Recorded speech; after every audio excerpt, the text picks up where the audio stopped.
Hi, this is Brandon. Today I'm going to talk about bringing in a reference image into ZBrush. All right, we'll get to the bare bones of it. Now, there's two options that I usually work with. You can either use Spotlight, which is built into ZBrush, or you can use PureRef.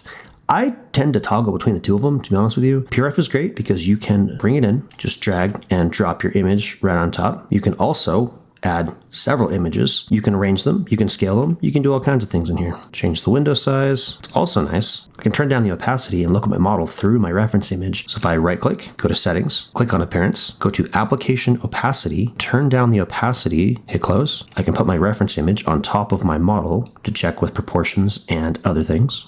Another option is Spotlight. To open Spotlight, go to texture panel, click on import, navigate to the image you want to use, hit open. This will close the texture panel. So reopen the texture panel, click on the image, and then you need to add this image to Spotlight. And it's this image right here. It looks like a dial with the up and down arrow and the plus and minus sign on it. Click on that, and Spotlight is now loaded into ZBrush. Now Spotlight, I can also change the image size. I can also change the opacity, but I have to do a few more things to set it up before I can work with it. For one, I need to get rid of this gizmo.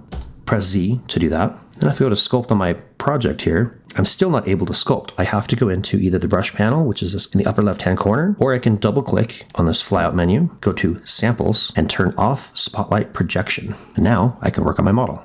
The reason for this is that Spotlight was originally designed to project images onto your model. So if I hit Z, bring this back over here, let's turn the opacity back up, turn Spotlight projection back on. Let's add a few subdivisions here.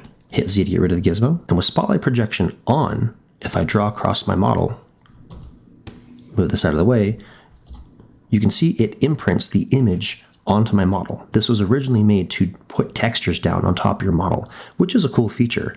But if you just want to use Spotlight as a reference image, there's a few more steps to set up. I go back and forth between PureRef and Spotlight in ZBrush. One reason is that if I do open this flyout menu, it moves my image with me. Also, if I go and grab a brush up here, this shows up on top of the Spotlight. But if I'm using PureRef instead, it blocks this brush panel over here, this flyout menu over here. It's also in the way. If I go to select another brush up here, I have to move PureRef out of the way first. So the pros and cons for me was Spotlight projection versus PureRef.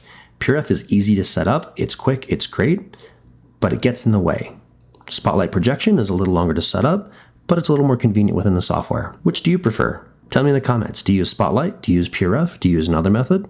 I'd like to hear about it. All right, that's about the bare bones of it. Thanks for watching. We'll see you next time.